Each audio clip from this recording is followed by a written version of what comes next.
Hello and welcome to the channel. This is Vava. In this video we are going to go over a small car mount system we set up on a recent shoot. We had 3 cameras mounted on this classic Land Cruiser, plus 5 lights and all the supporting grip and power equipment. This will be a breakdown of the rig itself, along with the explanations of the decisions we made, why we made them and how everything was achieved.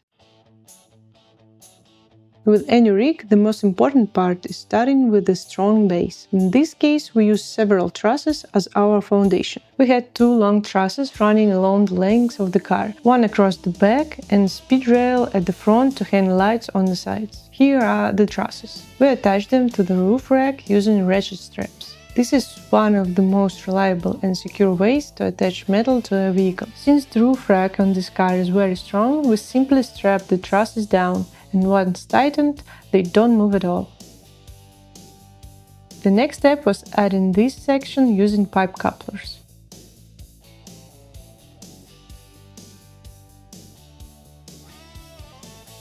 We also attached a piece of speed rail for additional lights.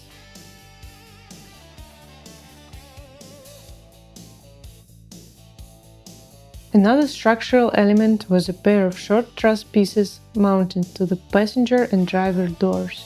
These later served as additional mounting points for side camera angles. We attached them using suction cups. It's always a good idea to clean the surface before mounting suction cups, so they stick better and hold more securely without dust or debris interfering. After attaching the suction cups, we further secured the entire piece with its own ratchet strap. Here it is.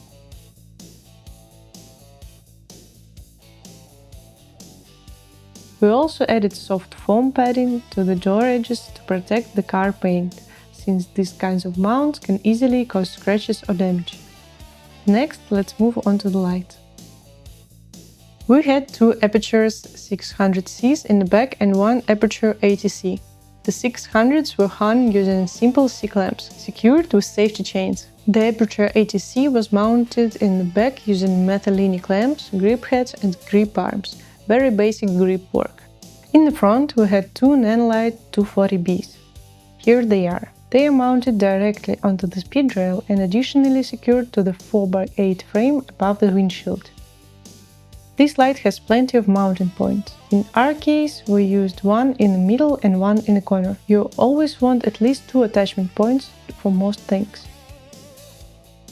Control units are mounted on top of the car using their supplied clamps. We also secured the V-mount batteries with rubber straps. V-mount batteries are notorious for popping out of their plates when the car hits bumps. Gold mount plates work much better in situations like this, so if you have them available, use them. Power distribution is also up top. We had an EcoFlow battery powering the 600 and the 80, while the Nanlights were powered using V-mount batteries. So that's the lighting setup. Another structural component was the 4x8 black solid hanging above the windshield, providing shade and blocking unwanted reflections in the glass. This created a nice controlled environment right on top of the car. It's mounted directly to the trusses using the same ratchet strap method, simply pulling it upward to the truss. Now for the cameras. We had 3 cameras mounted up front. They are attached using dovetail plates with spigots, combined with grip heads and extension arms. Everything is rigged to the push bar. This particular car has a reinforced push bar, which is extremely strong and holds all the weight without issues. The cameras sit there very securely.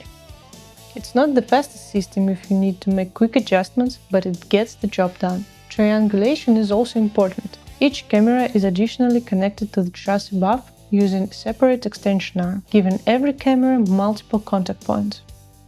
Since the entire rig is truss-based and very rigid, there are almost no wobble transferring to the cameras, so the shots stay solid. Attaching cameras to the 4x8 frame would have been a bad idea, as it's too flexible and prone to shaking compared to the rock-solid truss. It's also important to secure the V-mount batteries on the cameras themselves, because they too can jump out of their sockets.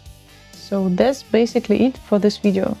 That was our full setup. We were really lucky with this car. A strong roof rack, reinforced front push bar, side steps, and generally a very sturdy build that can safely carry a lot of additional weight. But in any case, it's extremely important to study the vehicle before showing up on set and plan everything in advance with a heavy emphasis on safety. If you are planning to do anything like this, be very cautious about safety throughout the entire process. Never rely on a single method of attachment. Always use at least two. For example, if you're using suction cups, also add a ratchet strap. If you're mounting something to a truss, ensure it has multiple connection points. Don't forget safety chains. Secure not only the lights and control boxes, but every cable and every small piece of hardware that might come loose, fly off, damage property, or even worse, injure someone. And of course, it should be obvious with a rig of this size, you cannot drive this on open roads. You need roadblocks, police involvement, and a dedicated section of the city reserved for filming. The car becomes nearly twice as wide, significantly longer, and the driver can barely see what's in front with all the mounted gear, so make sure everything is done properly and safely. We hope this breakdown helps you understand the logic behind car rig setup a bit better. Every project is different, but the core principles are strong structure, multiple attachment points, and safety above everything. That's it for today. Thanks for watching. We hope you enjoyed the video. Please like and subscribe and let us know if you have any questions. Bye!